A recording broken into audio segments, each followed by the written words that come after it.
Morning, Carson. Morning. How are you? I'm good. How about you? Oh, good. Good.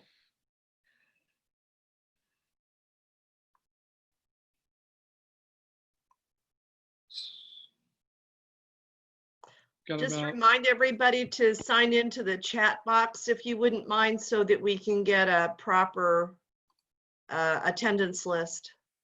absolutely.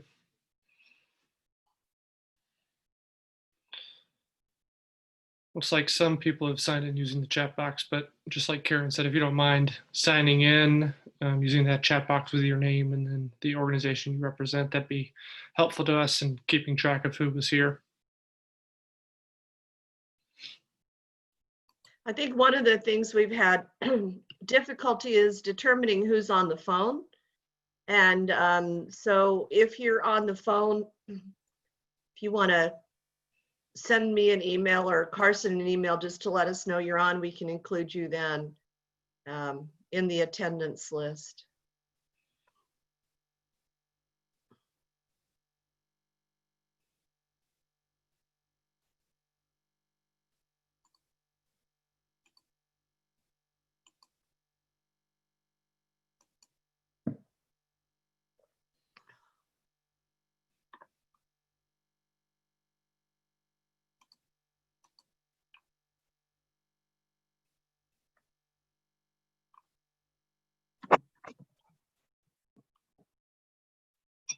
Hey, Karen. Hi, Paul DeRocher. How you doing? I'm good. How are you? Oh, making the most of it. Yeah? Hanging out in my house again. Well, yeah. As are we all. It's my commute across the hall. Yeah. I didn't run into any traffic this morning. Nice. Oh, I took a walk and I was very disappointed because I forgot it was trash day. So instead of my usual lovely walk up the block, there was all these trash barrels out, but oh well, oh well. Good morning, Julie. Good morning. How are you? Good. Nice to see you. Good to see you too. I agree with you on the commute. It's nice.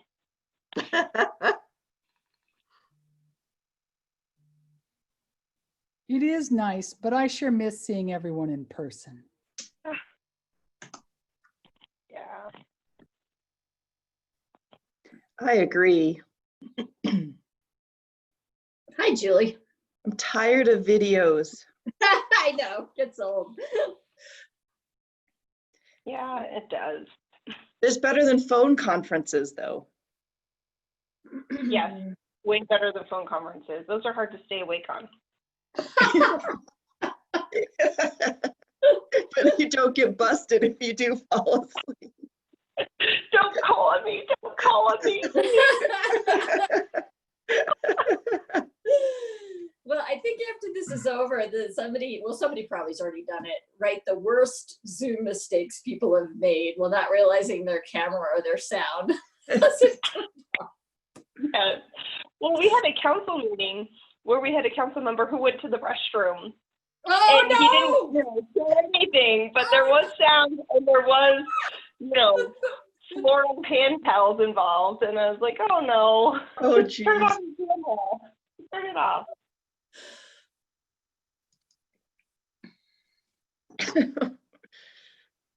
Yeah, that's definitely up there worst.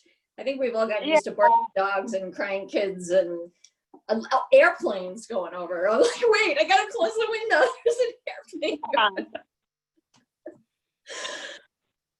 No, my kids run in all the time, and I'm like, this is an important one. Don't come in. Go find Daddy. That's funny. So, Julie, I think we'll probably do something official, but I'm so proud that you were appointed to the RTD Accountability Committee. It's just I'm totally really excited about it.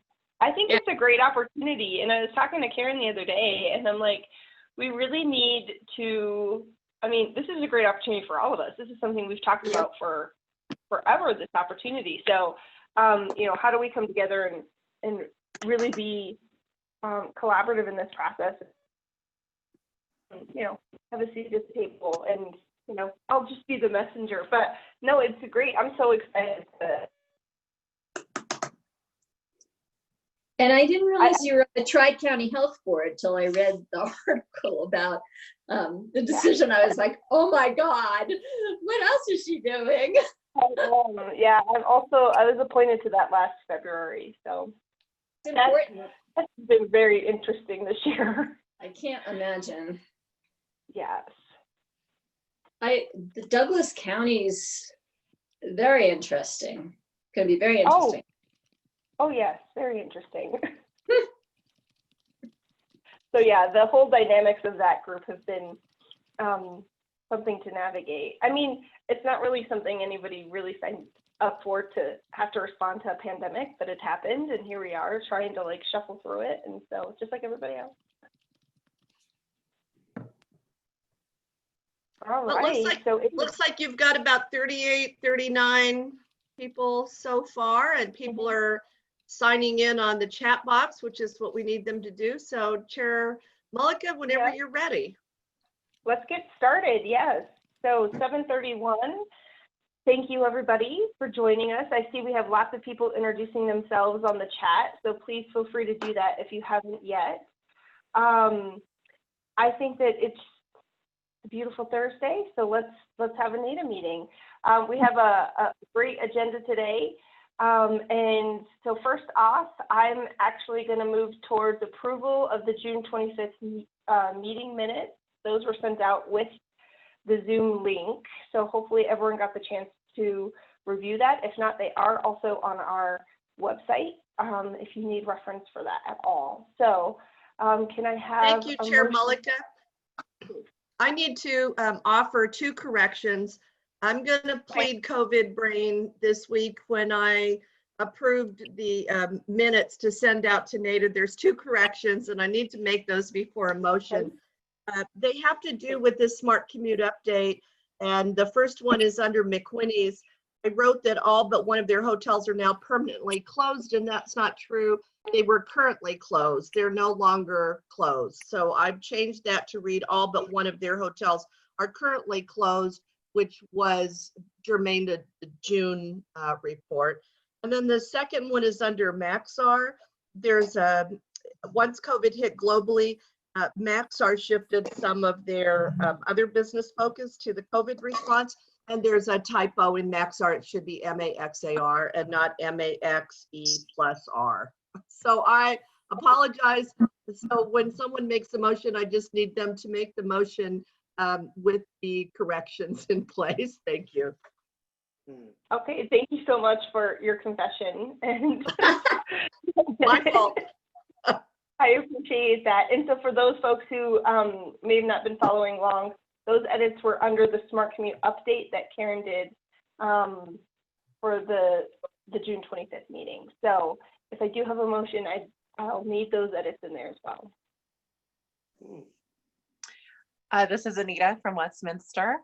I would like to make the motion to approve the minutes as amended by Karen Stewart verbally for the Smart Commute section, update section.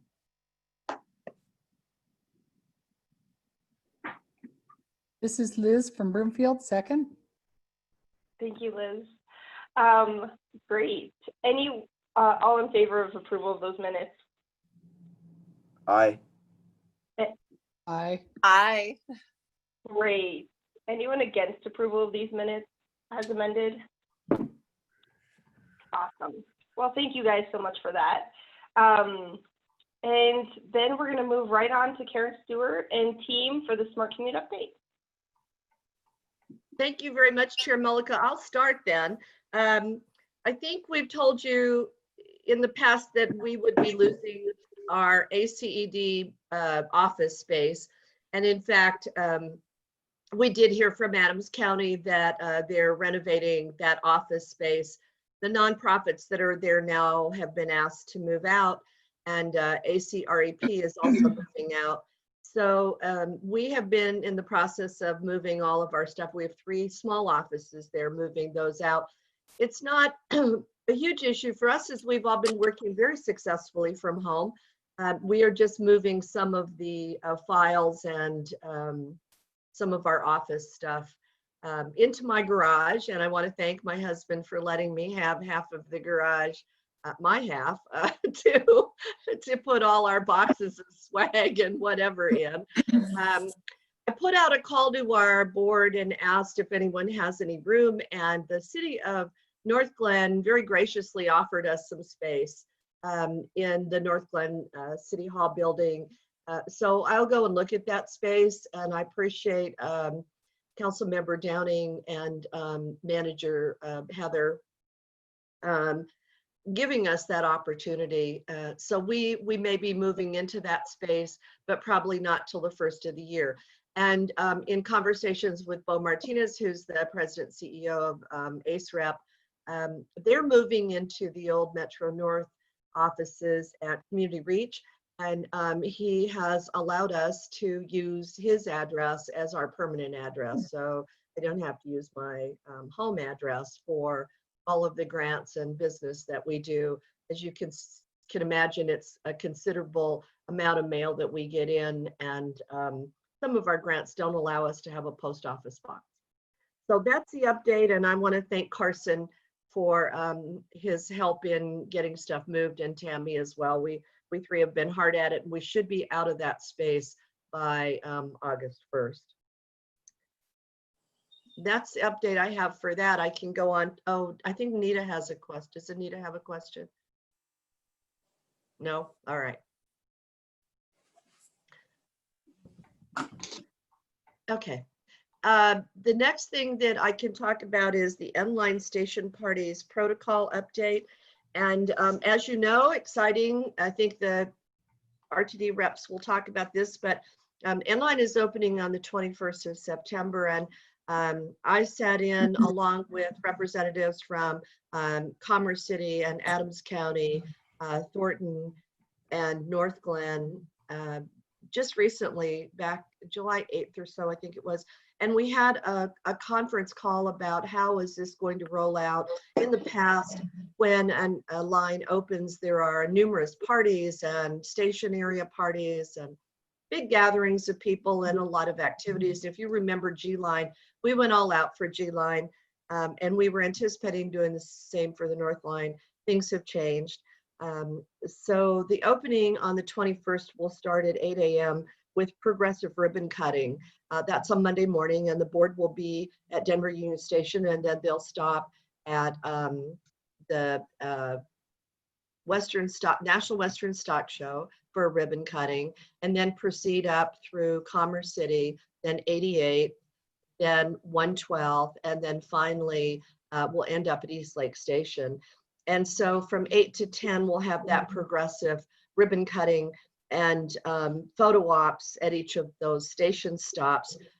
Because of COVID right now, the conversation has been that those will be limited gatherings, and they're hoping to keep those gatherings pretty small, 15 or 20 people at each of those stops, and invitations to the elected officials and an RSVP on those. And then at 10 o'clock, the celebration unveiling of the commemorative plaque. And not sure how many people can come to that, but they've asked that we don't have people at East Lake prior to 10 a.m. As you know, the service will be free for the first week. Some of the outreach that we've talked about is, will there be a commemoration or recognition for the artists along the way? And I think each of the communities are working on how they best do that. There's some incredible art that's been procured for each of those station stops, and so hopefully there'll be a way to recognize those. Last year, in anticipation of doing the N-Line parties, Smart Commute purchased 500 commemorative bottles. They're aluminum bottles. They're green. They have the logo of the N-Line on it. They've got a train on a track, and it's got RTD on it and Smart Commute. And we anticipated giving those out at a fairly substantial party. And since there won't be one now, we've offered those to each of the communities to put out at their station stops. So I'll work directly with the people on this list, staff people from each of those communities. to make sure that they have those bottles available to give out as commemoration of the opening. And we're just waiting for the next meeting to verify some of the things we talked about at that meeting. You know, the worst case scenarios, it might have to be a virtual opening, depending on what happens between now and September. But what we do know is we probably won't have huge parties like we did last time. And that's a sad commentary on what's happening, you know, in the world today with the pandemic. But we have to remember that we've waited a long time for this train line, and we're excited for it to open. And it's a milestone that we've looked at for a very long time, and want to thank RTD for being so focused on getting this open for us. So that's my report on the N-Line station parties protocol. And if there's any questions, I'd be happy to try to answer them, but I know we have RTD reps here as well who might be able to answer questions. And I think later on the agenda, we're going to open it up to RTD reps to make some comments as well. Thank you. All right, not seeing any questions. Oh, here we go. Could RTD make a video of the opening to share and capture the art? So that's a good idea, Deb. To share with others who can't be there, perhaps. And we could have that conversation when we get to those RTD comments. All right, so any other questions for the N-Line parties or protocols? I know that each city is also trying to figure out how to be part of a celebration that's very small, and how to move forward with that as well. I actually still have, Kyle and I have the 2018 ticket to ride that he got when he was on City Council at Northland. So we're gonna bust it out, take a picture, and then next to the line, we're really excited about it. So, okay, so moving on, virtual ACT conference, August 3rd to 5th.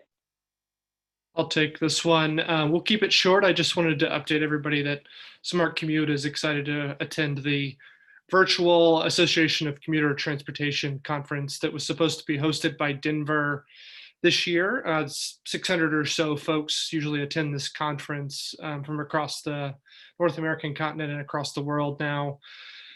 This is just some examples of some of the panels that will be there.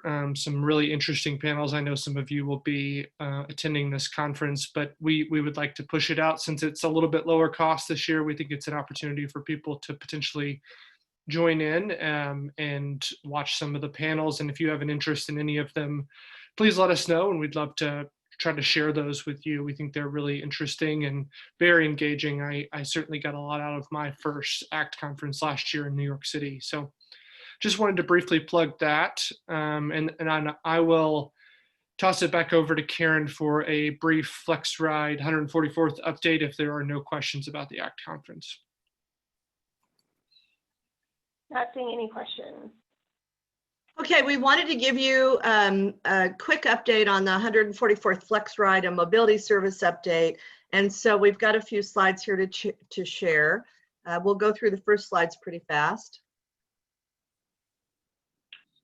As you remember, this was a grant-funded project. We got it approved in August 2019, 4-year grant. It's a $2 million grant that's an 80% federal funds, 20% local match. And if you remember, there's $100,000 per year in local match that comes out of an agreement with both Westminster and Thornton and the major employers around that quadrant. RTD is putting in $25 million and have a challenge grant for $25,000, and have a challenge grant for $25,000 as well for EcoPass products, of which we're still working to try and convince those employers that that's a good investment. Next page, please. Just want to remind you of where this is. It is in the quadrant of 144th and I-25, but all goes all the way down to the 136. And it's interesting because it is a service that runs from Monday through Saturday, which is different than many of the flex rides. I'm not sure any others run through Saturday. It's focused on workforce. And during COVID, it was very interesting to be able to provide workforce transit for essential workers at Amazon and for St. Anthony North. We had to trim back the schedule during COVID, and as you can see, we did the early morning and late afternoon, late evening, and nothing in between on the on-demand time that prior was available during the middle of the day. Next slide, please. So this is where it gets interesting, and I don't know if we can make that any bigger for you, and I'm happy to share this with you once this is over. But we wanted to let you notice here some of the statistics of the breakdown of pickups and drop-offs and total boardings through the months that we've been giving service here. And when I say we, I really mean RTD and VIA, but we manage this project. We have a customer service person attached to this through Smart Commute, and we do a lot of hand-holding on this service, a lot of travel training and customer intervention, helping customers work through some of these changes that have rapidly happened due to the changes in schedule. If you notice for Den 3, which is the Amazon location, how ridership has increased during the initial period of COVID for essential workers to get to work. And so if you look at the March, April, May, it's pretty interesting. And based on employment at Den 3, we based it on the early employment, which at its top was 3,600 in June, but in June there were 4,600 employees. So Amazon really geared up with more employees as their needs expanded through COVID. And then for Denver Premium Outlets and the Grove, ridership clearly decreased as a lot of those businesses were shut down, non-essential businesses closed. The only thing really that was out there was open were some of the restaurants that were doing delivery. They still needed some workers to come to business there. Next one, please. A good number of the Orchard Town Center's trips were quite diverse, showing riders were using this during the shuttle service to get around the interchange. If you're familiar with that interchange up there, it's pedestrian nightmare. There's no safe way to get north to south, south to north, east to west, west to east. And it takes so long because of the traffic signals that it's not easy for people to get around that intersection. And what we found was essential workers were really using this shuttle service to traverse that interchange. For example, prior to COVID, we started experiencing a small uptick in non-work trips, such as shopping trips to America's Best Optical and Macy's and Hot Topic. And there was an interesting pattern to forming since between Target and Den 3 and Little Monkey Business in Den 3. And what we speculate is that maybe people who are working at Amazon are also having another part-time job at either Target or Monkey Business or one of those others. They may be needing to run errands or get something to eat before they go to work at Den 3. Den 3 was our biggest customer, but you can see that the trips are fairly scattered around. And another area that we're seeing small but increasing ridership is just south of St. Anthony North at the Orchard Park Place on the southwest corner of 144th. And we're seeing people being picked up and dropped off at the Marriott over there, at Costa Vida, Chick-fil-A, Sierra Trading, PetSmart, Sugar Fire Steakhouse. So that area is getting some traction now on this Flex ride. And we think these are important to note because it shows 144th Flex is starting to be used primarily for all types of trips and people, but people are combining trips around the interchange even during COVID. And we also are encouraged by the increased ridership to the Lowe's Shopping Center off of 136 and Orchard Parkway in June. We believe many of these trips are worker trips, our workforce. And that's what we went after this grant for initially, was to provide workforce transit in an area that was truly a transit desert. Next slide, please. So one of the interesting things that happened as well was that there was an opportunity through the Denver Regional Mobility and Access Council, Dr. Mack. They had a partnership with Uber to provide 2,500 free rides throughout the Denver metro area during June, from the time that they started through June 30th, 2020.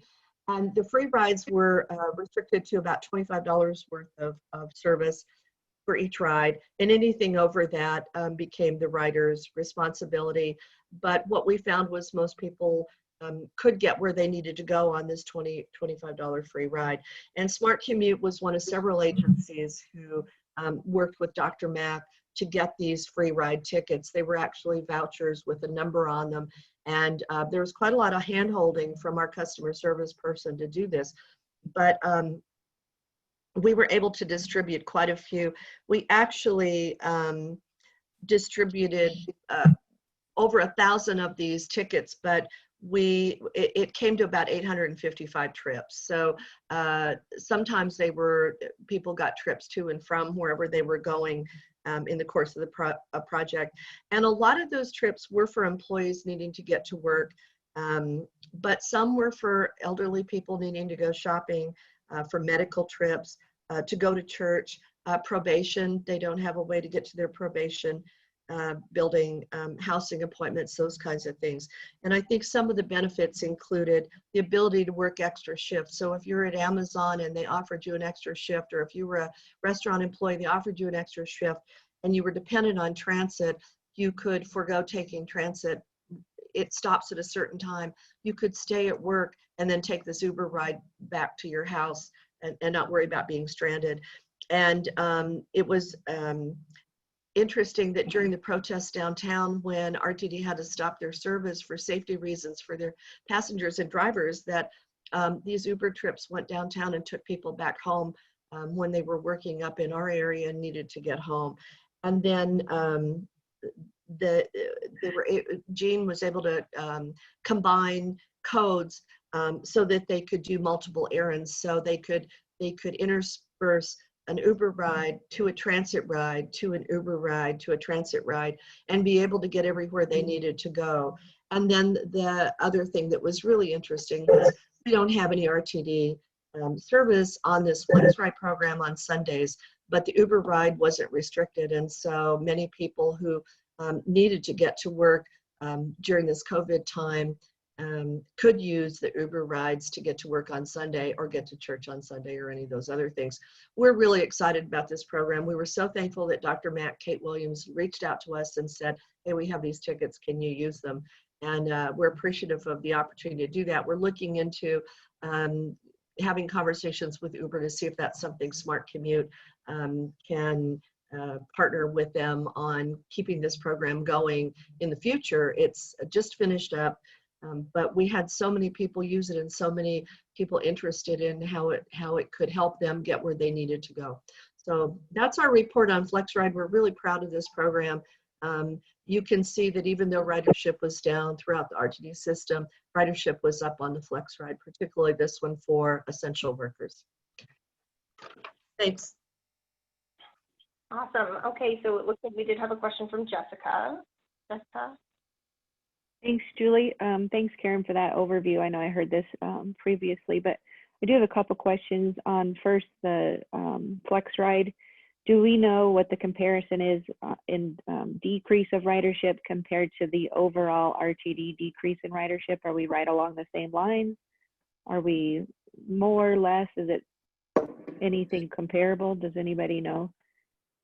I don't think those numbers come in a delayed fashion. So it's generally beyond a month from when those numbers come in that we get those numbers. But just us tracking it, I believe that we are, that we have better ridership in a ratio than RTD did. And I think Carson's going to talk in a minute about one of the outreaches we did recently with RTD that will indicate what's happening on the RTD side with ridership. But we think, and it's hard to guess, but when we got the program started, it was a slow start because we had to market the program and let people know, get people involved, have people try it.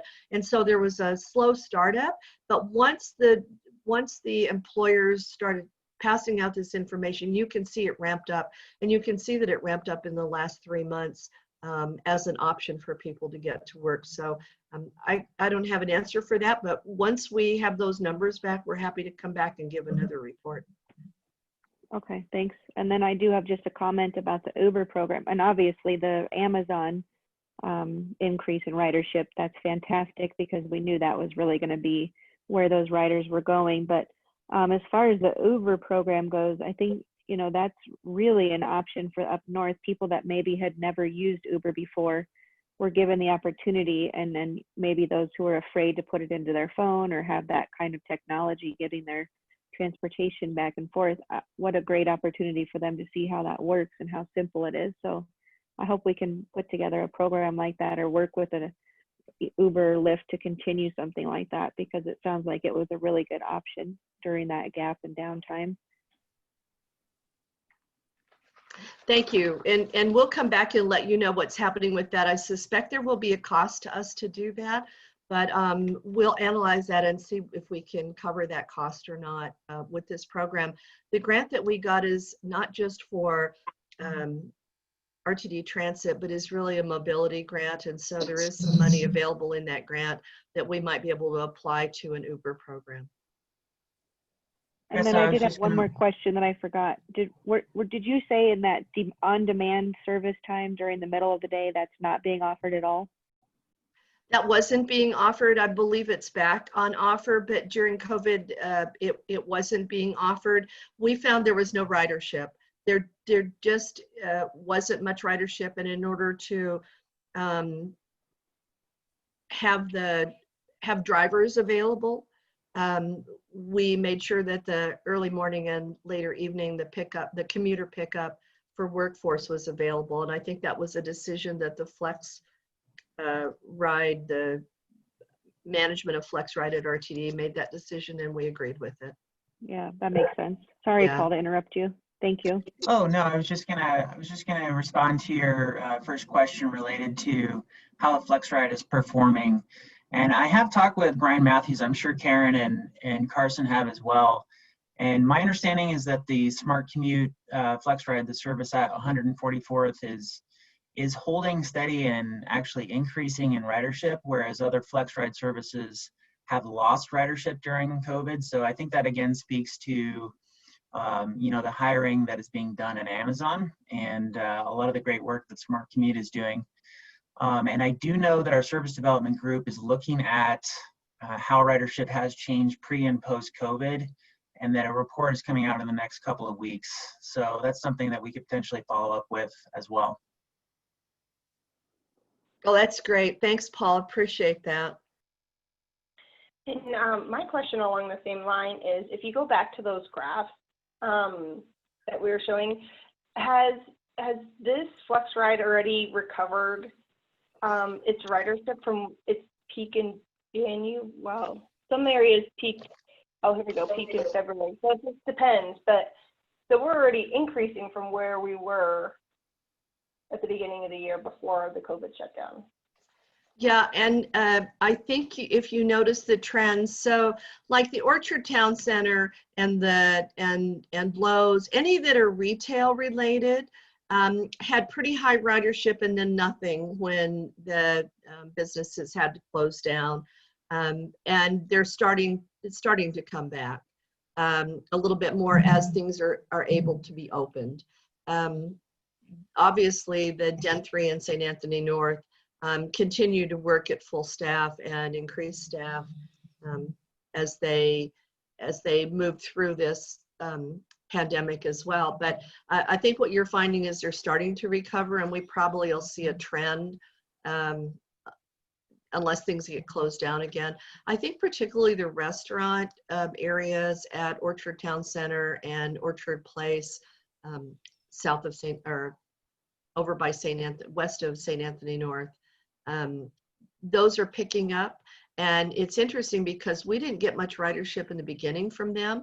And then once they saw that Flex Ride move around that area, they started to be interested in how do they ride it too. So part of it is just it's such a early project.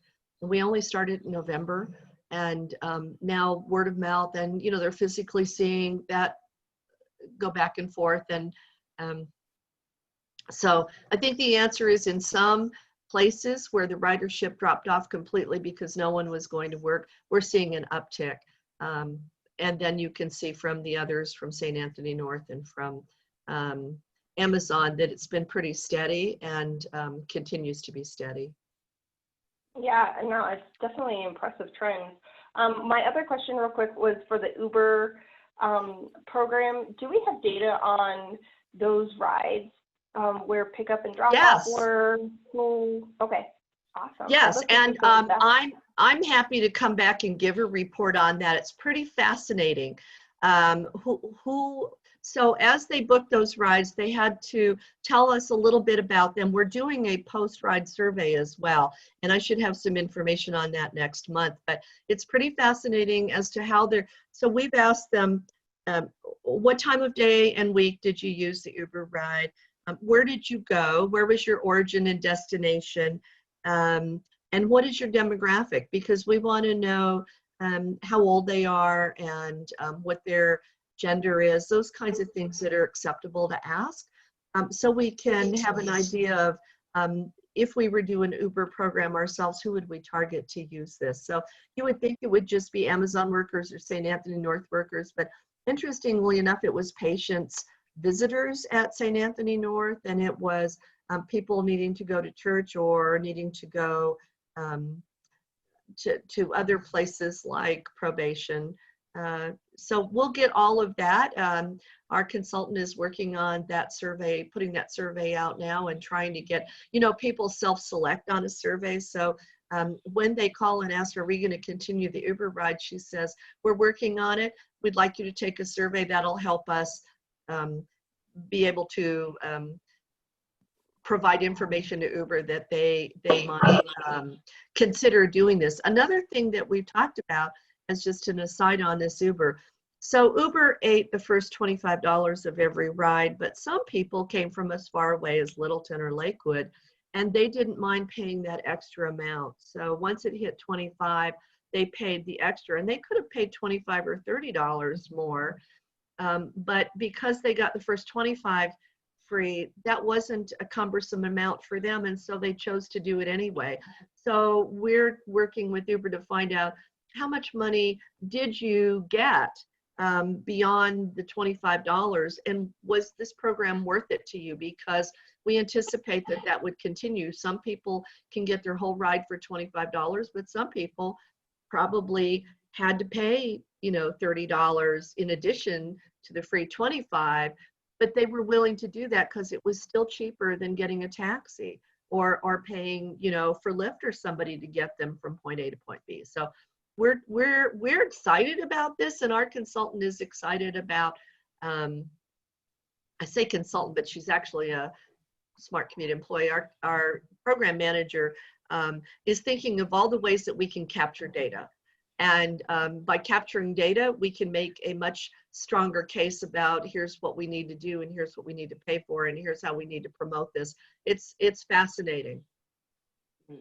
Yeah, I think that information would be really interesting. And I agree with Deb's comment that it would be really helpful when we think about future micromobility programs, and really just honing in on those needs, I think is what I'm most interested in. So that's great. Any other questions for Karen and team regarding the 144th Flex Ride update? I'm not seeing anybody. So let's move on to the NATA Leave Behind update. Oh, I think we took that off. Okay. We decided to bring that up next month, but we do have upcoming events that Carson wants to talk about. Or outreach that we've already done. That's right. So as many of you know, our summers are pretty full of outreach usually, but this is a special summer for all of us, and COVID has taken a lot of those opportunities away. But just wanted to briefly talk about a couple of RTD rider appreciation events we went to last week with Director Busick and Director Whitmore at the Wagon Road Park and Ride and the Thornton Park and Ride last Tuesday and Wednesday mornings from 6:30 to 9:30 prime commuter time, usually packed buses, standing room only, typically the 120X and used to be the 122X that is no longer running during COVID schedules. But there were 5 or 6, 7 riders per bus, which was a little discouraging during this time, but we were there to hand out face masks and hand sanitizers, and I think that's probably indicative across the region. I know there are plenty of RTD representatives here that can talk to that, but firsthand knowledge of it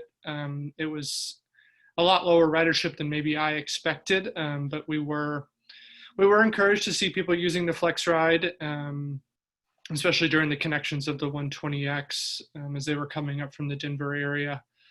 So those were great events, and we appreciate the opportunity to be out there with RTD staff doing those. We do have an upcoming event, a couple of upcoming events, potentially. The Brighton Chamber and some others are hosting an event in late August 22nd. We hope at the Bar Lake State Park. It's a health and wellness event. We'd encourage all of you to check that out, assuming they are still able to move forward. Looks like they'll have a focus on health and wellness, and we'll be able to talk about active transportation modes there. Bike to Work Day was supposed to be in June. It got moved to September 22nd, the day after the inline opens, so we can't catch a break there. But DRCOG is supposed to make a call on whether that will be in person or semi-virtual this year here by the end of this week, or at the very latest August the 1st is what I'm hearing. So stay tuned for that. That's usually a big push from Smart Commute as we work with all the municipalities around the region and our companies we work with to push Bike to Work Day. So that may be looking quite different this year, as most of you would probably anticipate. And lastly, our annual Transforum annual event that we do at Smart Commute, we've decided will be some kind of a virtual event, probably in October, and probably around the inline opening. That's the plan. We're going to capitalize on something that we're excited about. We've been all waiting for a long time for, and we're going to try to highlight some of the interesting components of the inline and talk about kind of the future of train travel, commuter trains, things like that.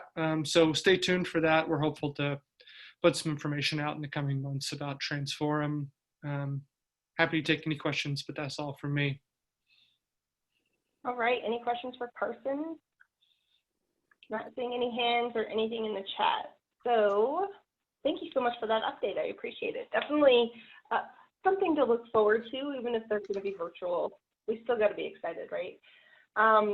Okay, so let's move on in our agenda to our RTD directors' comments. So we have lots of directors on the phone. Thank you again for joining us. If any of you would like to speak to either the inline construction update, the RTD accountability committee update, or the new general manager search update, I will leave it to you to organize your thoughts. Thanks, Madam Chair. Director Buzek here. Well, I see there's an inline update on the screen, so I guess I'll do that. So the inline is moving along incredibly well, finally, and a few punch list items left on construction. My understanding, I know our general manager Paul Ballard is on the line, but my understanding is testing is going very well, very smoothly. That should not be a hold up for us, and we're still anticipating that September 21st opening. Unfortunately, as Karen Stewart told us, that, you know, there's not going to be the level of celebration that we had with the G line and other lines, and that's unfortunate because so many of you, our stakeholders, have been so invested in this for so long. It would be nice to have that, but well, I guess we're just going to have to do the best we can. So yeah, hopefully things are going to be just great, and it'll be a challenge with ridership. As many of you know, I worked with Representative Kyle Mullica last year to put in place a pilot fare promotional program on the N line that would make the fare from end to end a local fare, and the two stops at 112th and Eastlake took them out of the regional fare zone. It was going to be a test on a number of different things and see the impact on ridership, but now with COVID, it's hard to say what's going to happen, but I suppose we can look at it in a general sense as compared to other lines and hopefully still get some good data, but that's still in place to happen upon opening.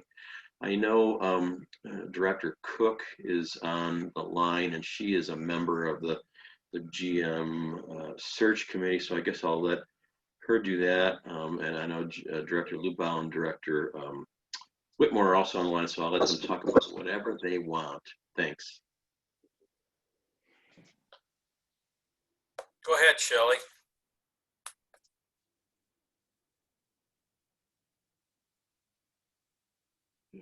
Well, maybe we can come back to the general manager's update or search committee update. Just briefly on the accountability committee, first and foremost, pleased that Chair Julie was selected to serve on that committee for our region. Very pleased to have her view being represented, and I don't have any calendar yet on the beginning of that work. Perhaps Julie does, but I know the goal was to start this month still, and there's two ex officio members of the committee from the RTD board that's seldom mentioned in any of the announcements. So I'm sure we're going to be fairly quiet, but we're there to assist, and that will be Lynn Geisinger and myself. So should be interesting. They're going to be very busy, and I'd just be curious if Julie has had any updates on agendas or timelines to share with us. Unfortunately, I have not received any other information. So no, that's not helpful whatsoever. But yeah, we'll definitely need to hear something soon if we're going to get started this month, since the 30th to 23rd. So I'm hoping something will come out soon, but I could keep you guys posted if I hear anything. All right, so yeah, that'll be interesting. We're in the middle of a state audit that will probably be a tool maybe that the accountability committee uses. About a $400,000 price tag on that, if I remember correctly, fellow directors, and then $200,000 on the accountability committee, much of which will be going to reimburse Dr. Cog for their assistance for the accountability committee. So that's all I have on that. I do know Henry Stompelkamp is on the call, Vince. If there's anybody that has any specific questions on the inline, you know, we've got another resource available.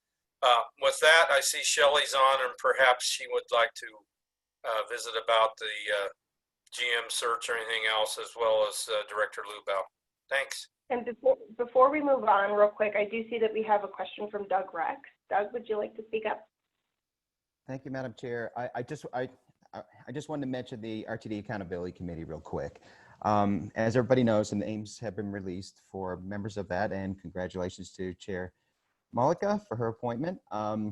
We are in process of trying to get contact information for all the members. We haven't received the governor's appointments contacts, but we haven't received the others. So we're trying to get those, and hopefully we can get a doodle poll or something out here by the end of this week or early next week to try to get the first meeting scheduled. So just stay tuned. Thanks, Doug. That helps. Yeah, thanks. Appreciate that. All right, so moving on. Other director comments. Shelley? Hi, thank you, Chair.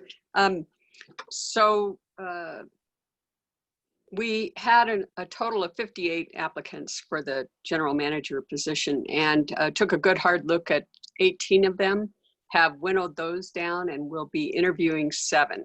Those interviews are set to occur during the first week of August, and then you know, depending, we may be able to announce finalists after that with some interviews later in August. And the aim of having a new general manager on board this fall sometime, November is the deadline that we set for completing the process, but the hope is that we could do it earlier, of course. I was really pleased myself with the caliber and diversity in terms of background and expertise and so forth that we saw among the candidates. And if other directors have something to add to that, I defer to them too. I wanted to add on another matter, if there aren't. I just wanted to acknowledge NATA's role. You know, Kate Williams had made me aware of the vouchers, and I did some work to get the word out to human service agencies at the county and the state level that I knew out here. But the documentation and some of the work associated with the app and so forth, that was a little bit daunting. So I think that points to the critical role that the TMA, in this case Smart Commute, had played in making that work, in doing the hand-holding and helping facilitate the downloading of the apps and getting the word out and so forth. That was all the difference in the world, because I don't think we saw as much use out here. We don't have that TMA capability. So just wanted to note that, and the data gathering will be really valuable, I think, for other microtransit efforts. So thank you, Chair.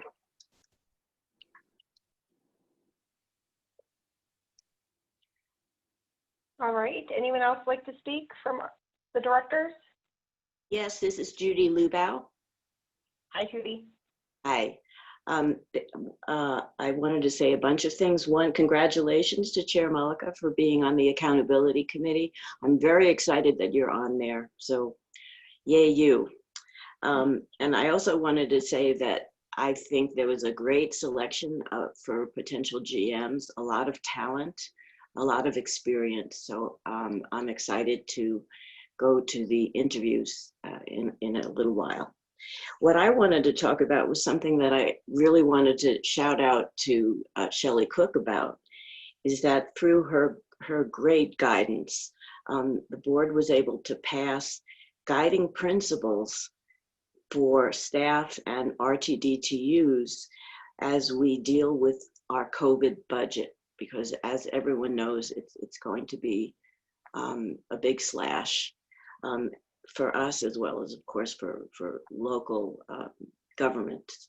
Anyway, through her guidance, we came up with a bunch of principles that staff should use as we think about cutting and think about our budget. And I wanted to read what those guiding principles were.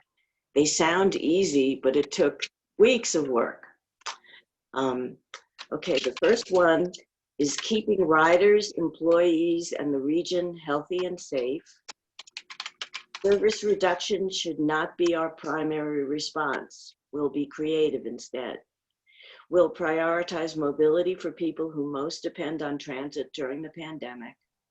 We will support and value all of our employees. Being data-driven and informed by collective wisdom and expertise, we'll be actively transparent and seek input. So those are our guiding principles that will guide us as we go through this difficult COVID budgetary process. That's it. Thank you. Thank you so much. And yeah, thank you so much for those guiding principles and sharing that on this call. I think it's really important that we are thoughtful about how to proceed here. And so we appreciate your leadership. It looks like it was a team effort. So thank you so much, all of you, for your leadership in this area and really being thoughtful about how RTD moves forward with this. Any other questions or comments from directors? And I'm not seeing anyone raise their hand, so we're going to move on. We do have another agenda item to talk about Reimagine in a second, so let's hold off on that conversation. Next, I want to go to the Safer Streets Grant. Phil, like to share with us? Sure. Thank you very much for allowing me to speak about this real quickly. Phil Greenwald, I'm Transportation Planning Manager with the City of Longmont. Joan Peck is our council member who's also on the call and may want to speak to this a little bit, but it's listed under Safer Streets Grant, but this is really the Can Do Colorado Community Challenge Grant. And so City of Longmont is going for Revitalizing Main Streets Grant. It's a very small grant, but what we did is as part of the movement to try to open up streets and open up right-of-ways, we were really honored actually to work with the Colorado Department of Transportation, CDOT, and Region 4 up here.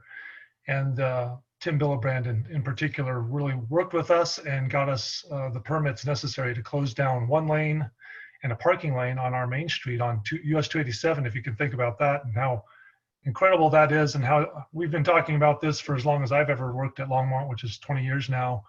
about doing something on Main Street, and it's always been, well, you can't touch it because it's a federal aid highway, and it's a U.S. highway, and it's run by CDOT, and they control it. But with the COVID crisis, we were able to close down these lanes, and here's some pictures of just kind of what's been going on our Main Street over the last 2 weeks, really. I mean, we just started this on July 6th. So it's been an incredible effort to get this done. You can see that they've tried to liven it up. You know, you have the kind of the not so great side of the barricades on one side, and then we painted the other side to make them a little bit more fun and attractive and make a more sense of place and the lighting and things like that. But this is a $100,000 effort. Doesn't sound like a lot, but of course, you know, we weren't really planning on that. We're asking $50,000 through the Can Do Colorado Community Challenge, and thanks again to Karen Stewart and folks that work in the TC or the Transportation Commission for CDOT, who really worked to make this money available so we could help pay for some of this effort. So we're going to go for $50,000 on that, and that's about all I have for that effort. If Joan, if you had any other words to kind of provide about how this is going or what's going on our Main Street, I'd invite you to talk to folks about it.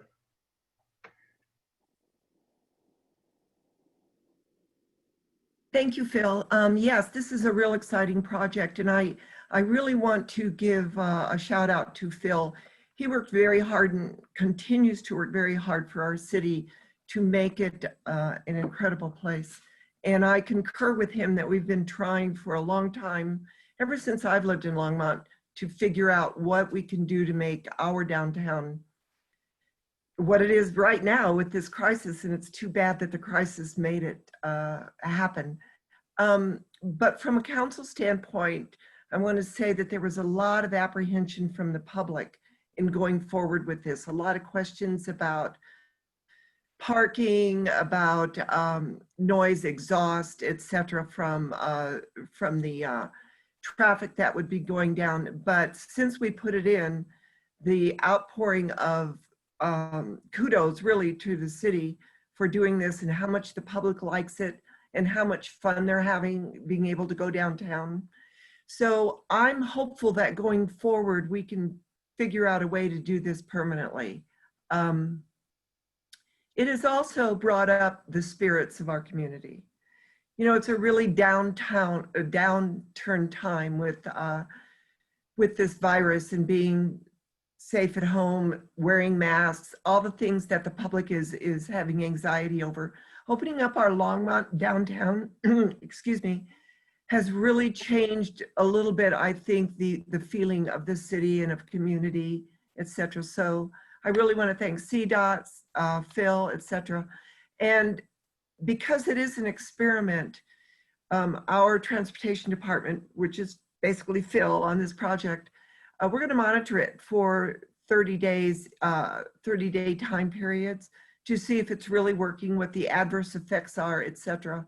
And if it does become something that is not tenable at all, and we are not seeing an uptick in the people downtown using our businesses and restaurants, then we will take a second look at it. But right now, it's going great. It's really a plus for summer activities downtown. And thank everybody who worked on this. Yeah, we just had one last bit just before we leave. I'm sorry to have to take more time, but I just wanted to let people know, because there's a lot of engineers I know out there listening in, and we really didn't see the Carmageddon that we thought we would see with closing down a lane of street. We have basically an extra 10 seconds of delay, 15 seconds of delay during most of the day, and then during our PM peak, we see an extra minute and 10 seconds of delay. So it really hasn't been bad. And then I just wanted to shout out to RTD for being so nimble and being able to we really asked them to move all the buses off of Main Street, and they did it within a week. They were able to make that happen and do those detours. So thank you to RTD as well. Wow, this looks like an amazing project. And I agree with Joan. I want to go out there. It looks like it's really been uplifting for the community. I have 2 questions for you guys. First, I'm going to go to Malcolm Fleming. Thanks, Phil. I just was wondering, did you open up the barriers for some sort of artist call, or how did you facilitate getting artwork on the barriers? Yeah, good question. We really worked with our Longmont, well, actually our Longmont Downtown Development Authority did most of the work and really pushed for this project, and we just kind of assisted them in a lot of this, you know, getting things actually closed. But they did all the artwork and coordinated all the artists in our community. There is a artist group that works in our downtown, so it was really easy to bring them on board and have them do most of this work. Right. Thank you. Thank you. So I'm going to go to Anita's site. So I have to tell you, this is goosebump worthy. I'm so excited to see what you've done. I grew up in Boulder, and so I've always kind of appreciated what your Main Street could be. And it is, I like to go to theater there when I was younger and stuff. So I know it is vibrant already. I don't mean to sound insulting there, but this is definitely, looks like a Parisian street here. And I wanted to ask if there's any opportunity for you to collect, you know, to measure the response. Phil, I was really excited when you talked about it not having the Carmageddon. Are you collecting data so we can prove that out to kind of lower the barriers that other communities that want to adopt similar approaches can have? So those quantitative and then also qualitative metrics. Has there been any surveying of residents who are enjoying it to see kind of how they feel about it? Something that helps give us data when other communities may want to adopt a similar approach to activating their streets and making it more pedestrian oriented. But this is really lovely, and I'm so impressed with your work. And I'm impressed with RTD moving all of the bus stops in such a quick fashion as well. That was great partnership. Yeah, you know, we are very concerned about the traffic impacts. So we have counters on basically every street that's parallel to this one. Longmont is kind of lucky in a way to have an older downtown that was built by pioneers, you know, 150 years ago. Next year would be our 150th anniversary of the city, and they built out a wonderful gridded street system that's really been able to kind of accommodate and detour the traffic fairly easily. So we're going to measure all the impacts and see if people just left and aren't coming to the area, or if people are just finding other ways around that are close nearby the Main Street corridor. So we'll have lots of great data, and we're hoping this can continue for 3 months actually, but we'll have a lot of great data at the end of this month and the beginning of next to share with folks. Anybody who wants to hear about kind of our experience and what's been going on and where the traffic went, because this is a 25,000 vehicle per day roadway. Even in COVID, we were starting to see the numbers return back to 92 or 90% of normal. I think because the arterial was so open that people were just using that because it was so easy to use now. So people went right back to the arterial. So we'll have to see if we pushed them back into the neighborhoods or to other side streets. So it'll be very interesting. I see a CML presentation in your future. Yeah, thank you. Oh, this is great. I have another question from Don. Hey, good morning. I'm Don Stanton, the Transportation Commissioner from Jeffco, and I really congratulate Joan and Phil for what you've done. So I think we have opportunities during this tragedy of COVID, and you people have done exactly the right thing. One, you've gotten people to be able to feel better by being spread out and in a way attract more people to businesses to help them survive. Two, there has to be a pollution effect on this in that you have less perhaps traffic, and maybe that could be measured somewhat. And it could help us in the way towards the new normal. And I would really strongly suggest that you share this experiment widely, especially in the Denver region and Colorado, because your best practices here, a small thing, and you're just the right size town to show a lot of people how to do it. Thank you. Thank you very much. Yeah, we are also checking speeds. I understand the pollution piece of it, and that's very important. The other piece of it was we have a 25 mile per hour speed limit in this section, and we were definitely seeing speeds well above that. No, well, usually, the average speed was slightly above that, but we've really seen the speeds come down to right at 25 or even less for this section, which makes it a much more pleasant experience to sit near that traffic. So. And if I could just add, a lot of people now in COVID, especially my age, are fearful of groups. And when they actually look for places that have terraces, or they'll drive by and see things spread out and stop in. So you're actually attracting some business. Thank you.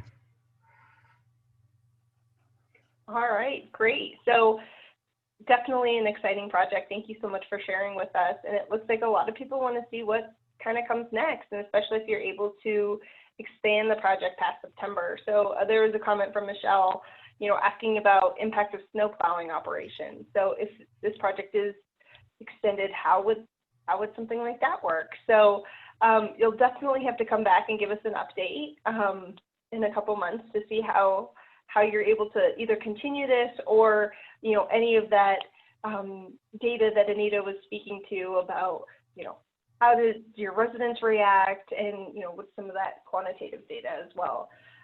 Do we have any other questions for Phil regarding this project, or Joan?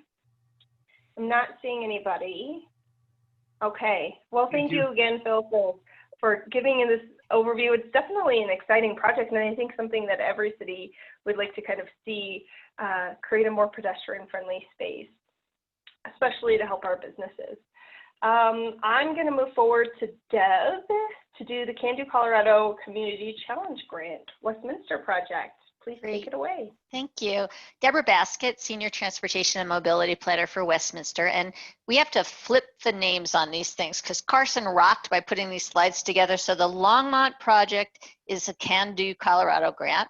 And the grant fund that Westminster will be seeking is the Safer Streets.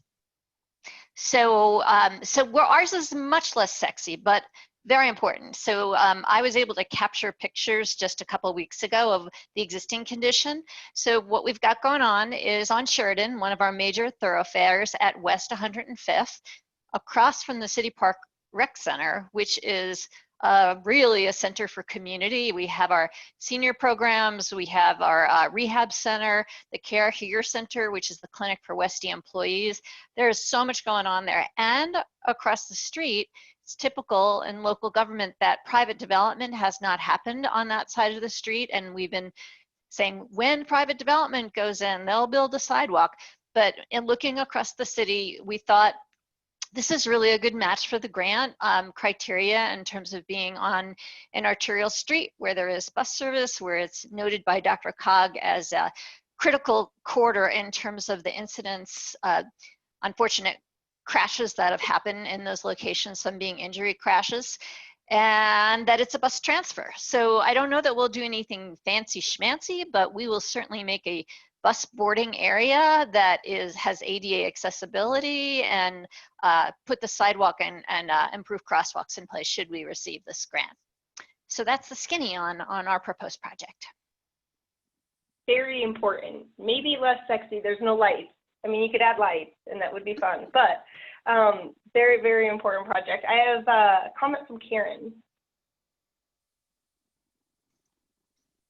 Thank you. Thanks, Deborah, for putting this together. I think this is interesting. And as we look at this Safer Main Streets projects, Andy Stratton from CDOT reminded me that there's a Safer Main Streets pre-application workshop today at 1 o'clock. And he's going to put that website up in the chat box for people to sign up. So if you're interested in doing a project like this in your jurisdiction, this workshop is a pre-application workshop today at 1 p.m. And there you go. Andy's just put that up. Thank you. Awesome. Thank you so much for sharing. Do we have any other questions or comments for Deborah in the Westminster project? Okay. All right. So we are going to close that out. Thank you, both of you, for sharing your projects with us. Very exciting to see the work that's going on in our area. So next, our final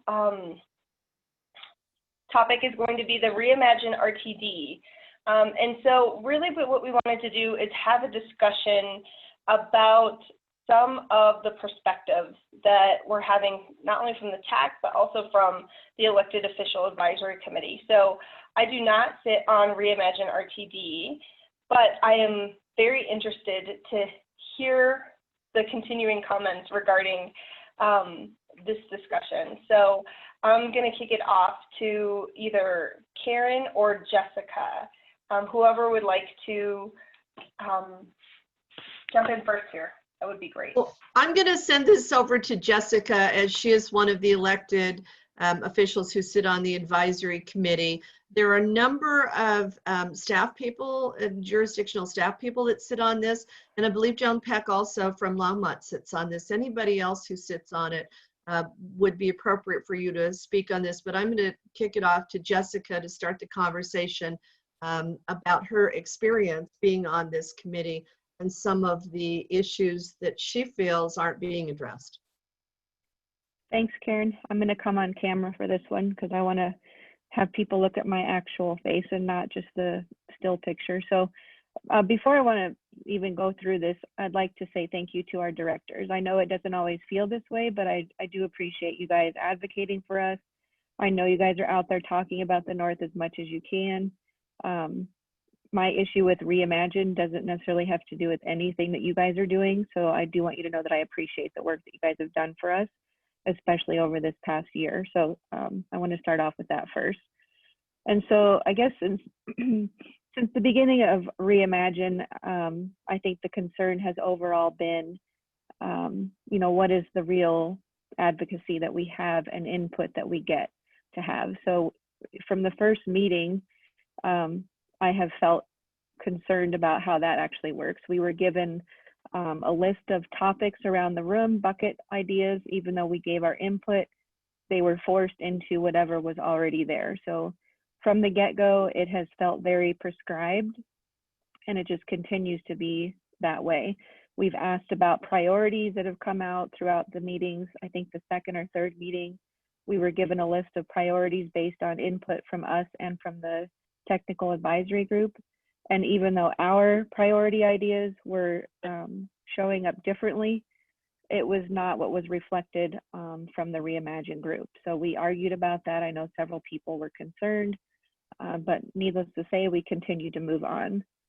And so it's just kind of been that theme throughout. So this past meeting, once again, and I, you know, when we sit through a 2-hour meeting and the majority of the meeting, I was going to go back and count up the minutes. The majority of the meeting, as usual, is not about anything north of I-70. It's pretty much all I-70 south. And I get it, that's where the majority of service is. However, this is an advisory group from all over the RTD region. So it would be nice to hear even 5 minutes of, you know, you're not hearing about this up north because your services are fine. We're not going to be cutting them. You know, some of the comments that I heard that were concerning to me were that there were going to be cuts to the lines down south in the bus service, but no mention of how that might impact us up north. And so we did hear one item, 120th route is a 30-mile route that they're looking at potentially chopping up so that there might not be so many delays. But then when I hear them say, somebody's commented, maybe we need to change the single-use ticket from 3 hours to 4 hours. I wonder, how does that impact us up north? Are we going to even be able to get down south in timely fashion? But no mention of that. The other thing that was concerning to me is that this was a closed meeting. I could have just texted or chatted in the chat box privately to Troy or any of the other directors my questions, but I wasn't given that opportunity. It was completely shut down. The only person that I could chat with were the 2 facilitators. I was put in a queue for quite a while. I had no opportunity to respond to any of the comments that were made for my questions, so I wasn't able to follow up or ask a clarifying question. I was told I would be put back in the queue. And then when it came down to the end of that topic, they said, oh, we need to move on. We'll put you at the end of the meeting. I don't think that's a way that we should be doing an advisory committee meeting. I understand Zoom is difficult, but it was frustrating, and I didn't see the point of it, to be completely shut down, not allowed to speak or even ask a question to anyone else on the board. If we were in a room, I could have leaned over and asked whoever I was sitting next to a question. So I did not think that was a way that we should conduct those types of meetings. And then the other thing that was concerning was when we discussed social equity populations, we didn't have any chance to talk about what that looks like up in the north, because again, we weren't talking about the north, but it didn't sound like there was much of an understanding of what our north area social equity populations might be. And so when we think about Highway 7 from Brighton to Boulder, I don't know what the data is either, but the conversation basically went, well, we don't feel there's much of that social equity population doesn't exist along that line. So automatically it sounds like that's being discounted again, and we won't fit into it. So I'm concerned that there's not much input, and I don't want to sit through a 2-hour meeting when there might be 6 minutes on the entire 2-hour meeting of anything up north, even if it's to say we're not changing anything, just nothing. And then an hour and 54 minutes or whatever on the south. It's a waste of my time, and I'm tired of sitting through those meetings. So I think if we could try to find some balance or even acknowledge the north.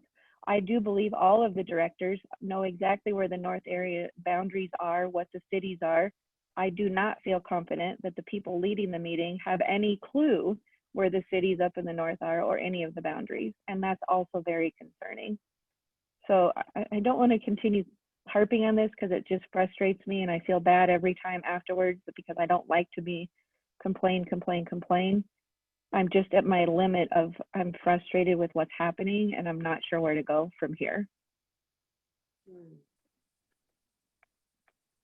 Well, thank you, Jessica, for sharing that perspective. And I think thank you for sitting in these meetings, even though you don't feel like they're as productive as perhaps they could be, because you're representing all of us.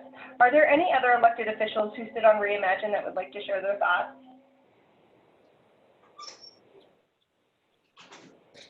This is Steve Odoricio. I attended as an alternate, and my experience was very similar to Jess because I don't think I'm getting all the notices about when the follow-ups are to find out whether I should be there for another one. But I'd be happy to go and ask some tough questions at the next meeting if I know about it. Okay, well, thank you, Steve. So I know that when I know that we have Paul Ballard on the line, and I know that when he started, we have a discussion already in place about Reimagine and some of the frustrations that we've experienced with this particular group. And so I think that we were hoping that there would be some improvements or some shifts with the consultants and the way that this project was ran, but it doesn't seem like there has been much changes, if I'm speaking correctly on behalf of, the elected's perspective. How can we move forward here? And this question is open to directors or RTD staff. What are some things that we could do to address the concerns that we've heard today?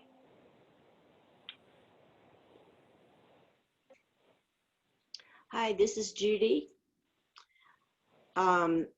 I'm not involved with the Reimagine, but I am on the board, and I'm very concerned to hear about criticisms like this that I think could fairly easily be addressed by having a meeting with the people that run it and somebody like Jessica who has real concerns. Surely there are ways to change some of the ways the meetings are run so that the folks who attend the meetings feel like they are more appropriate and more productive. And I would like to suggest that.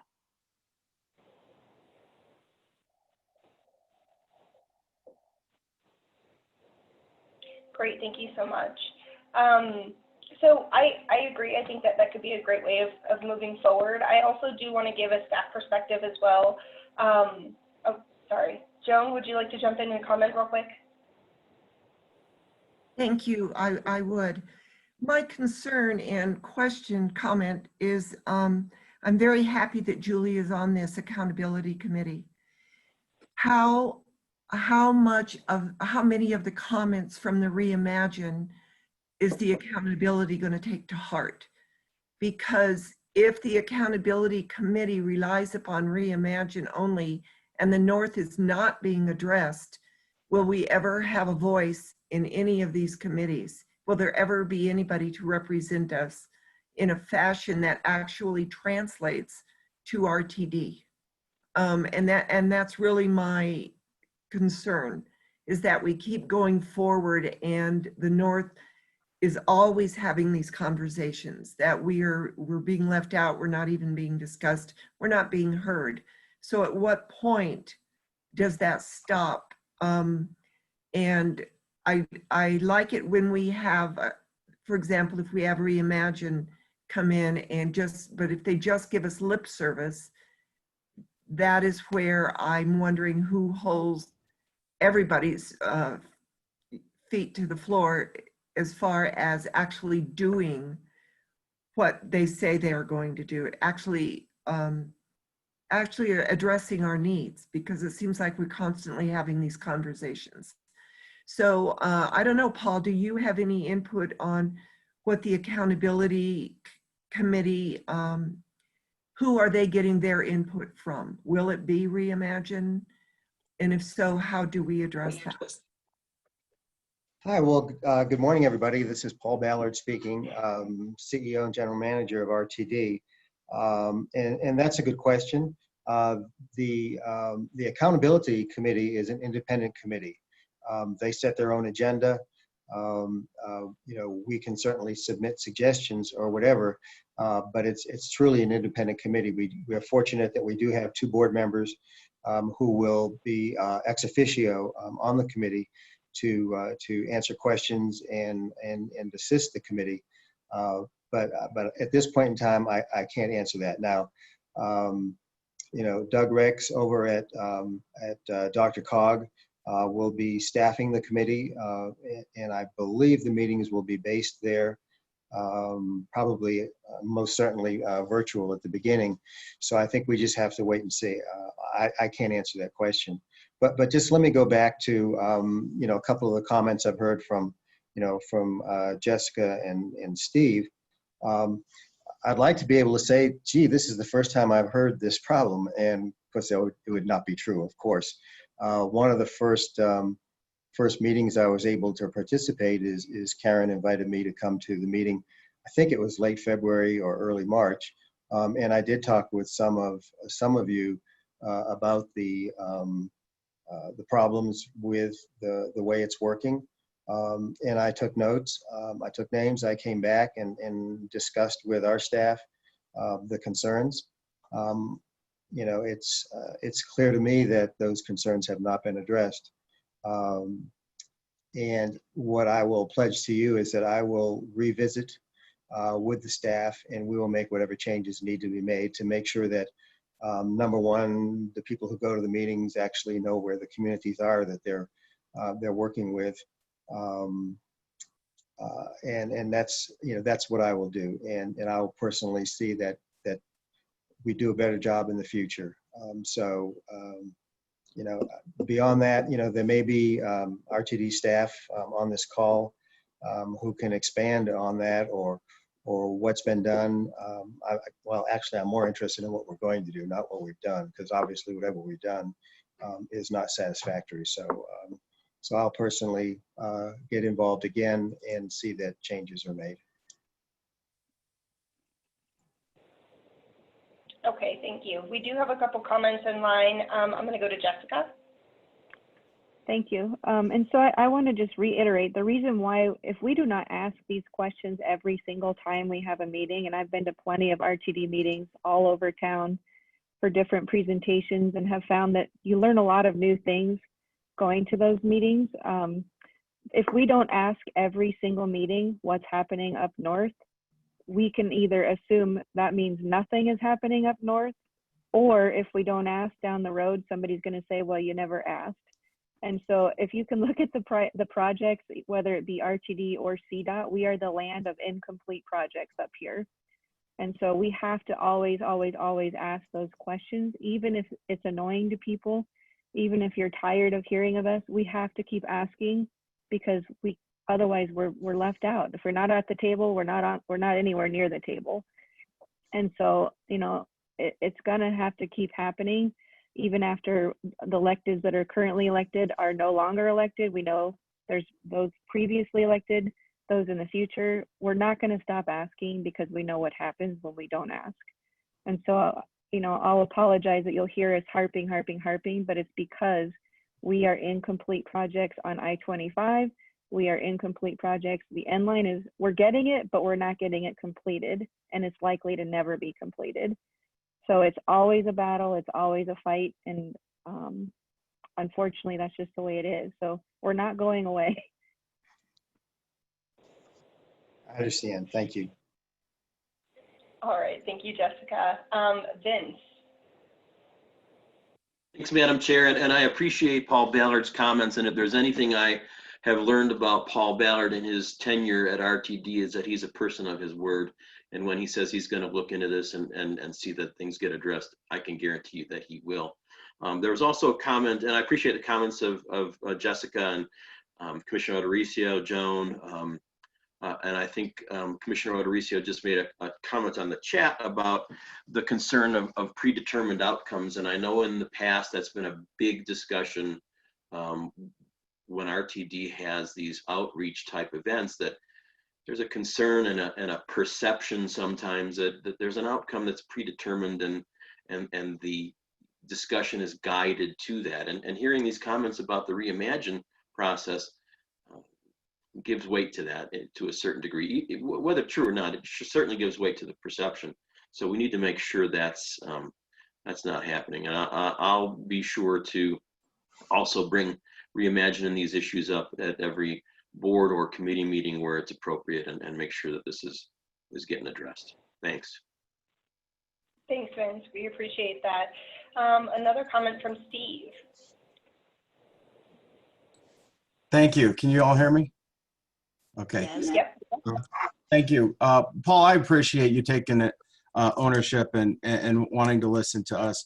The challenge that I have is that, and this might be the overly detailed lawyer in me diving into all the criteria, but what I see at a lot of these meetings, and it's not just RTD, by the way, and if people have seen me in other groups, they know I'm always challenging the criteria that systemically push us further behind.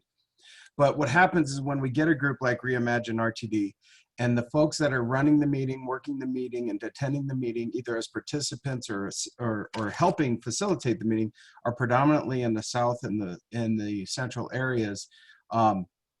When I challenge some of the criteria, it's sometimes like, oh, that's great. Well, we'll bring it up with the rest of the group. Well, the rest of the group is not going to want to change a whole lot. And what happens over and over again in RTD, or if you know, as we work on CDOT prioritization, now CDOT's doing a great job. I think Dr. Cog's doing a great job. And I think our RTD group is doing a much better job than ever before. So I just want to put that out there. But I'm going to continuously ask us to challenge systems and structures and look at the criteria. And when we allow folks to make a determination of criteria for what decisions will be made in the future, and you look at what's the most bang for the buck, or where can we improve, you're going to always say, well, we could just improve on what's already been built. And that automatically puts us at a disadvantage. Where are you going to put it? Where there's more density. And what does that mean? It means you're going to continue to invest in the areas with greater density and existing infrastructure. That happens across the board, and that's the challenge I think I'm going to continue to push as somebody representing 500,000 folks up north, is if we're going to really create a broader network of transportation, whether it's transit or cars or trucks or anything, we really have to look at the criteria. And honestly, it got to the point where if you look at it, it makes you wonder. And at one point, I even said something as crazy as maybe we need to look and see if there's a civil rights issue, because in a lot of times in these issues, you see systemic discrimination that is not intended by the individuals, but happens systemically. I pulled back on that comment about a civil rights lawsuit, but it's in the back of my mind that this is how systemic inequities happen of all sorts, whether it's based on geography, ethnicity, color, all sorts of things. So I just ask that if you look at, really we have to look across the board at all of the criteria. Are we creating systemic structural inequities in how we are creating our decision making? That sounds so good on the ground and with individuals, but when you actually put it into play, this is what's really creating those inequities across the community. Well, I think if I may comment on that, I understand what you're saying. I think first of all, maybe we all talk about context sensitive design and doing projects.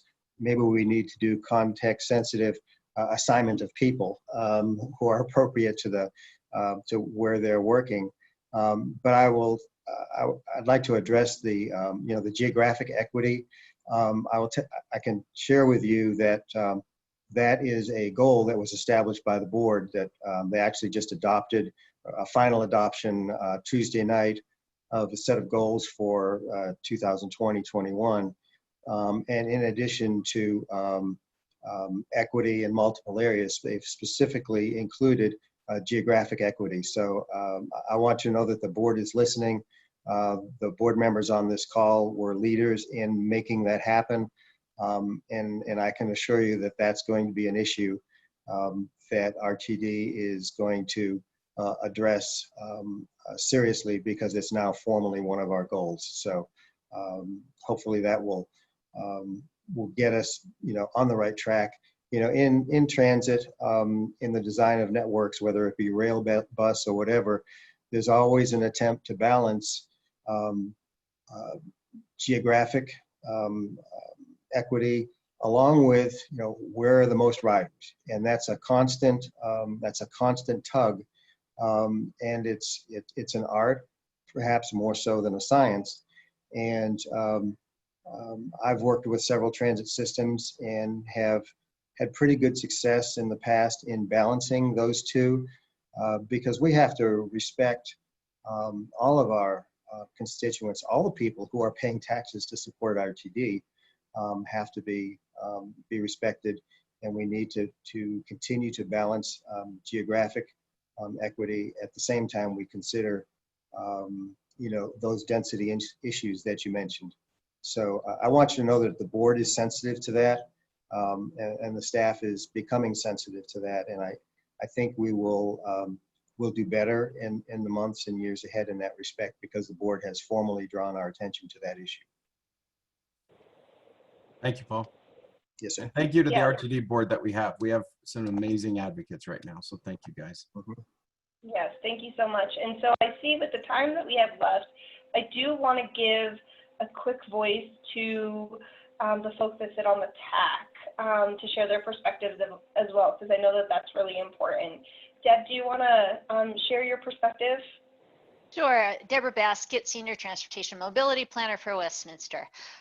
So with regard to the technical process, so my colleague Kent is also on the call and also serves on that. And I'm sorry, I was trying to cross-check my list against who's on the call, but there's a couple of us staff people that are here today. So if I miss something, please say it. So generally, I will direct this at Executive Director Ballard.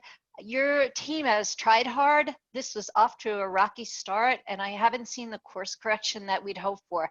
So please get in there again and see what you can do. I think that the consulting team is a fine group of people, and I have been very impressed with some of the new data they have come up with. However, they respond to your staff's direction. So I wish you'd luck to get on top of that. The two specific examples that I wanted to bring up that I was pretty angry about in the technical meeting, I'm going to do the one that will get less of you pissed off, and then the one that'll really piss everybody off is we've been asking the technical committee about micromobility and public-private partnerships, where the focus of the Reimagine study has been looking at existing service models and how to maximize the fleet and operations and things you already have in place. So we finally had a brief conversation about micromobility and opportunities, and RTD staff told us about two really great projects they're working on that they're both in the South. And I was stunned, not because the projects are happening. This is a good thing. I was stunned because it was the first time I heard about it. And my question in the meeting was, I'm sorry, was there a call for ideas?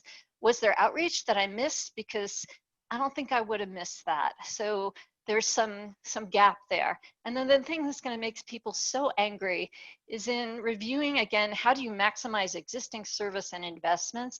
There was significant discussion about the light rail lines. The light rail lines. We saw many slides about how those services might be modified, again, to maximize the carrying capacity, all that good stuff. There were no slides of the commuter rail system.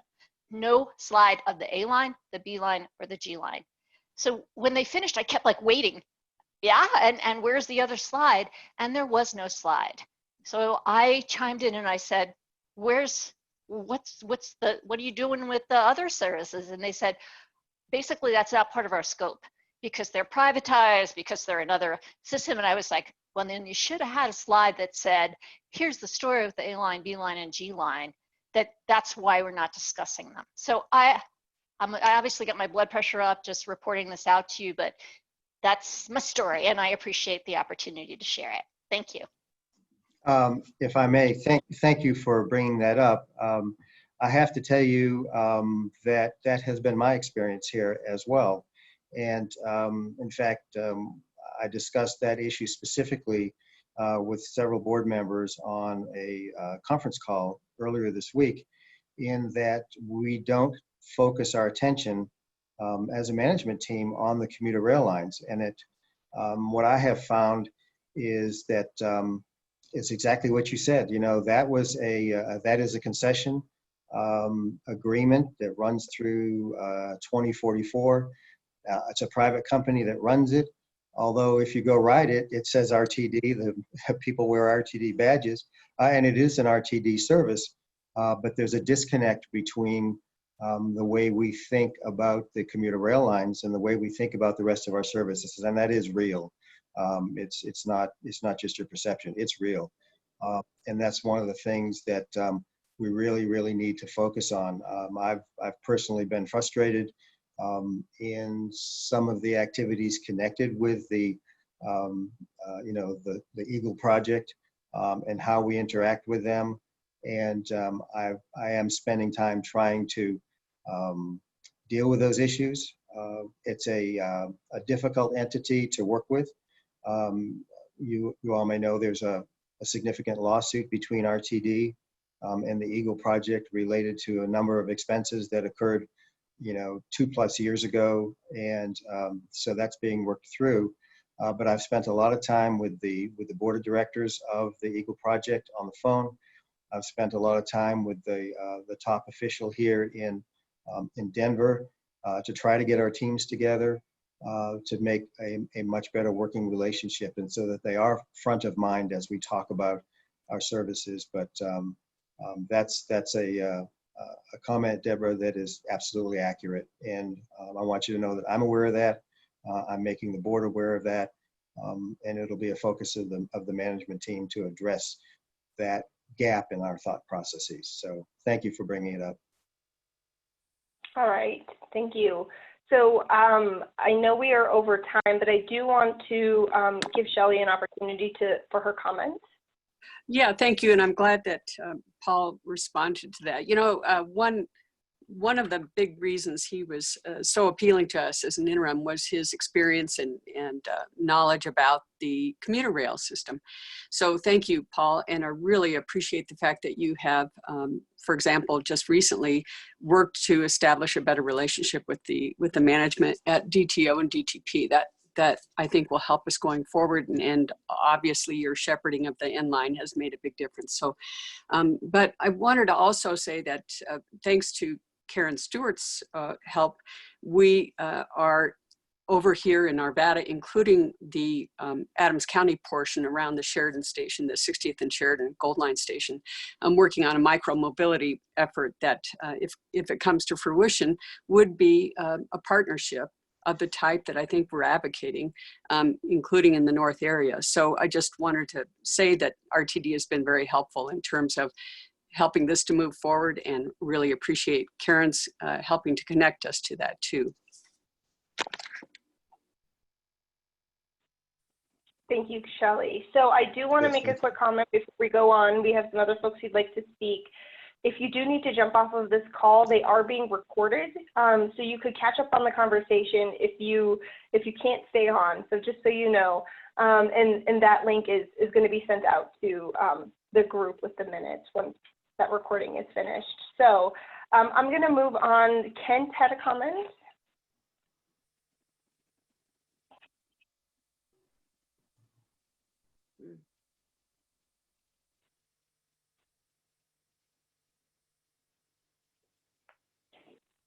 Kent, we can't hear you if you're speaking. You could be on mute.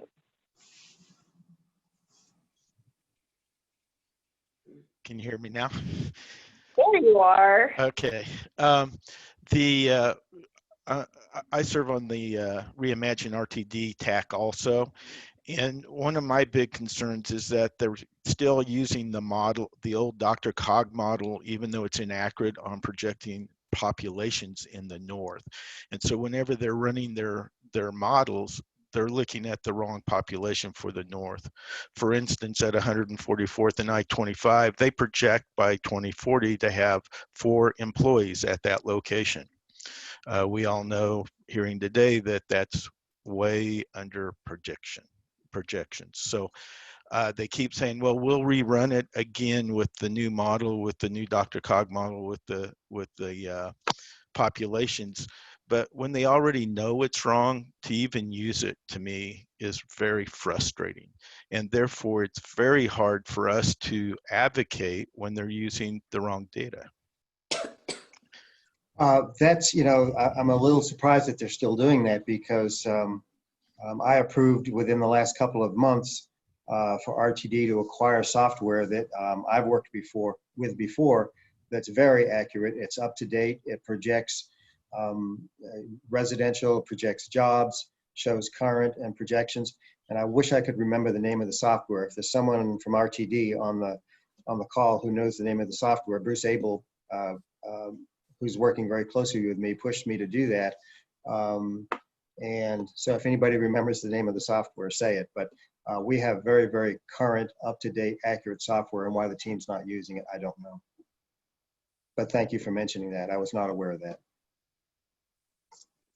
Yes, that's a great point. I do have a comment from Joyce. If you could hear us.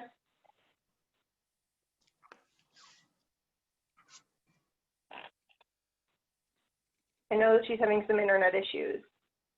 You might be on mute, Joyce.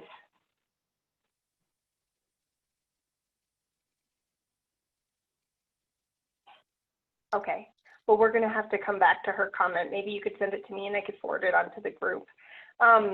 And so I think that just kind of a summary wrap up of this conversation, there's definitely some concerns from both sides of how the process is currently working and the effectiveness of this.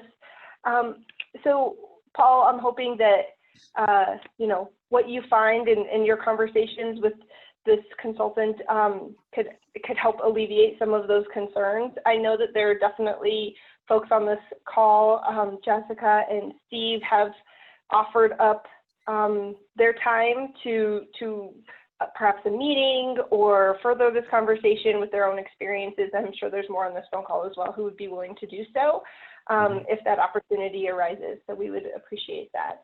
Are there any other final questions or comments regarding the Reimagine process that people would love to share with the group before we wrap up? Julie, it's Karen.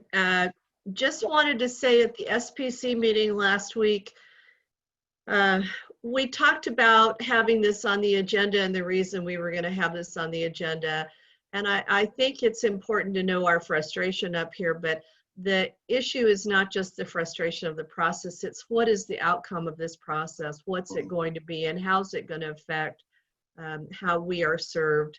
Through this comment chat box, there were quite a few comments that were just in the chat box, and I've captured those. But comments from Malcolm and from Bo Martinez and from Mayor Mills about how concerned we are about the lower level of service that we get up here and how mobility really affects the business community and our economic vitality, and the fact that we've paid into this for a long time. So while we're concerned about the process, we're really concerned about the outcome of this process and how it's going to affect decisions that are made for this group of taxpayers and this group of stakeholders up in this area. And just wanted to say we're capturing all of this in the minutes, and at some point we may want to make a formal ask, or at least present our issues in a letter to the Reimagine group, so that they understand that we're not just unhappy about the process. We're really, really worried about how it's going to affect what happens to us in the future up here with our service levels. Thanks. Thanks, Karen, for summing that up better than I did. I think you're right. I think that what we need to do is come together and just bring all of our ideas and concerns together so that it's a great communication tool for the consultants in the Reimagine group. And then moving forward, I think that I would like to see not a sit-down meeting because we don't meet in person anymore, but like a virtual sit-down meeting where we could actually share those concerns and have a conversation about what they are and what are some issues that we could, or some ways that we could improve on this. So Karen, I think that that's a great idea to get started on. And then I definitely think that this needs to be an updated agenda item for our next month's meeting as well. Julie, this is Troy Whitmore. Just briefly, as I know we're about out of time, but I think due to the CEO interviews next month, we have a conflict with things being moved around, and I believe Reimagine will conflict with NATA. So just be aware of that. It's not a good situation, Paul, but I don't know that staff could avoid it because we had to move staff around and people around to interview candidates on the 20th, the 19th and 20th, which pushed, I think, Reimagine to the same time as this. So I guess we'll have to divide and conquer. And so some of us will be at Reimagine, maybe Jessica and me, I don't know, and Joyce. So we need to try and avoid that as much as possible because both meetings are very important, as we've so noted over the last 45 minutes. Thanks. Thank you, Troy, for pointing that out. I appreciate that. All right, further comments or questions for the Reimagine process? Okay, I'm not seeing anything. So we are definitely over time. And so we're gonna wrap up this conversation, but know that we are gonna continue to collect those concerns that we've heard during this meeting, both in the chat and for folks who have shared. We're going to share those with the Reimagine team, and then we're hoping to continue to follow this issue over the next month. So, all right, everyone. Well, thank you so much for your time. I appreciate everyone for showing up and being energetic this morning. And we will see you all next month. Thank you. Thank you. Thank you. Have a good day. Thank you. Thank you. Bye-bye.